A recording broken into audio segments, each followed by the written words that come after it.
Hey, my reactor. So I'm on chapter 12, Against Nature. The whole day was brisk and blue, with whiffs of clouds and a Rorschach pattern above the building.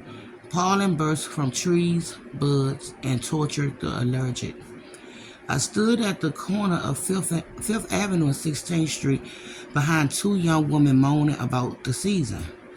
One sneered in rapid succession, covering her face with a black sleeve blouse, with the other, dressed dimly for the weather, hugged her bare arm and stared at the blue sky and sighed how she couldn't wait until summer. I crossed over to the west side with no destination in mind. There was a message parlor halfway down the block that advertised table showers and body scrubs on a sidewalk placard for hand jobs. Not that anyone cared. Houses of various forms of prostitution existed on every block in the city. New York Values said a failed Republican presidential candidate as he knelt before Goldman Partners for interest-free loans to fund his hateful campaign. The city had a generous heart, too generous for some. It was a place where everyone could be honest about desire. It required only the will to knock on the right doors. Transactions were a given, some more upfront than others. As long as the parties were consistent and of age, I didn't have a problem with any of it. I never understand the men who long to be whipped and wounded and pissed on by Cass and her fellow domes. But I had my own issues with masochism to deal with. They just didn't happen to be quite a literal or fetishized. The memory of Carl Kruger and Paul Batty came back to me as I passed through the village. The javelin forced through his treacherous as he lay on the sticky, barren floor. After I was knocked out, how had it gone down? Carl would have put up a fight. He was not a man to stand down and accept his fate. Was he forced to the ground at gunpoint? Did the murderer had an accomplice? Why was I spared? Despite our brief volley of paint-throwing violence, I liked the man. Under different circumstances, there could have been a hazy raised glass friendship. Night drinks away at Kruger's wife. Night drinks away at Kruger's with wife Yulie pouring, and Carl laughing along to his loud music behind the bar. There was a bravery to him, an honest that shone through. Here was someone with demons to match my own, and he was fighting a good fight. He rose from that abyss, found someone to love, found a measure of peace and prosperity, until a nosy has-been journalist turned up with his striking lady friend and started asking questions about his past. Victor Wingate had muddled the long still waters of his memory, got him talking about criminals, child abusers that never paid for their crime. I turned south and walked down 7th Avenue with One World Trade filling the sky at the bottom of the island. The replacement to the Twin Towers offended me at first with its lost potential for greatness and its heavy-handed symbolism, peaking at 1,760 feet. The city could have delivered something iconic, worthy of Shan's world's greatest skyline with the Empire State and the Chrysler, the Woolworth and the Flatiron. Instead, it sent up another bland monolith of glass and steel, but there was something noon, and all the bars I passed were closed.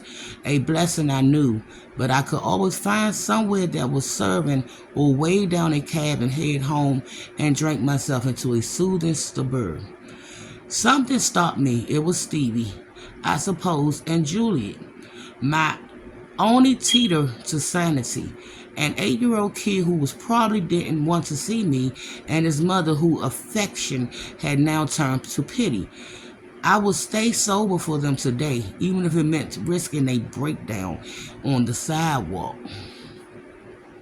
Every half block or so, I glanced back and searched the faces of pedestrians, the makes of the cars, certain that I would recognize something. Paranoia was a protective instinct, a survival mechanism.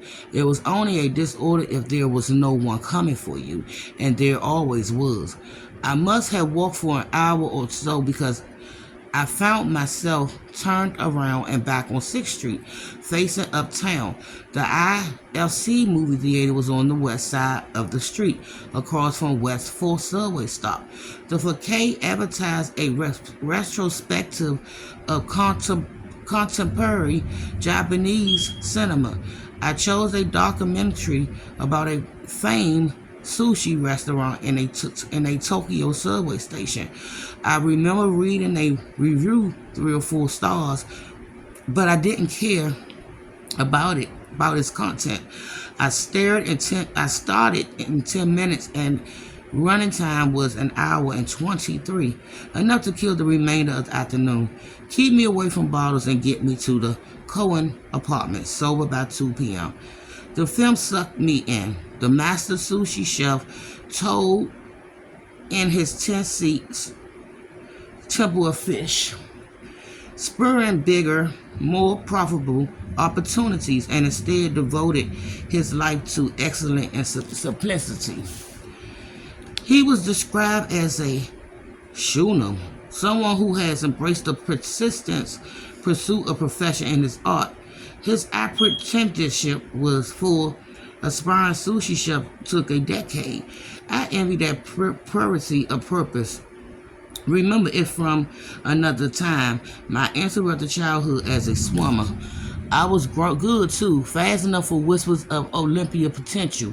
I cared about little else, nothing beyond faster times and moving up the rankings, and pleasing my own master, my coach, Teddy Marks. But then came the fall. My father digressed, and imprisonment. The overnight identity shift from rich to poor, moved with my mother from the Upper East Side brownstone to that Lower East Side tenement. Mom tried to drink away the disorientation. She succeeded. She drowned in the bathtub during my last year of high school, an empty bottle of vodka by the tub. I found myself annoyed by the chef's sons in the film, conflicted by the pressure to succeed the patriarch. Poor boys heir to a master, their worries revolve around the temperature of rice or how long to massage an octopus. But at least the anxiety settled, the fear subsided, the paranoia wasn't quite so consuming. I felt a certain pride in handling the symptoms without self-destruction. For once, I could have reached for the booze and the pills and erased the panic in a fall of Ovilus. Instead, I had taken a long walk and watched as a fine film. Now I could see Julie and her son with a clear head without shame. Y'all, it's thundering. The document was wrapping up. The master chef summed it up for his oldest son, groomed to take over for his father. He just needed to do it for the rest of his life, he said. I straightened in my seat. I remember exhaling with something like peace of mind. Then my theory about paranoia and its non-existence was proven true. I sensed movement in the seat behind me. Ooh, y'all, before I could turn, a strong arm wrapped around my eyes and yanked my head back. I felt the edge of a knife pressed in my neck. I resisted and felt the blade break skin. Miss me, he asked. His voice was hot and closed in my ear. I didn't dare kick the seat or shout for help. I had a severe artery in 3 or 4 minutes before I bled out on this theater floor. My assaultant would race for his side exit and may or may not escape, but it wouldn't matter. One deep cut and I'd be done. So I listened. I could kill you, you know, he said. The blade pressed deeper, but that would be no fun. I felt blood trickle down my neck and under my shirt. First, there must be fear and suffering. Do you like to suffer, Duck? Do you like to hurt those you love? I shook my head, felt the knife move with my skin. I do, he whispered, the voice, that same German accent, Oliver. He released his hold and pushed me forward. My forehead hit the seat in front of me. I reached for my throat, unsure if the wound was real. For a moment, I doubted whether the episode occurred at all. I heard footsteps behind me and the theater door swung open and there was a flood of light. But even that seemed like an illusion. My therapist told me in severe cases there would be physical manifestations of my disorder. The paranoia could intensify into full delusional psychosis. That must be what happened. When I looked up, the other moviegoers were staring at the credits, shifting their seat, untroubled by any disturbance. It wasn't until I touched my neck and felt the sticky warmth. I put my fingers to my lip, taste my blood. It made me feel better. It proved I wasn't crazy. So y'all be back with chapter 13. And like I said, y'all reading this with me. Bye, my reactors.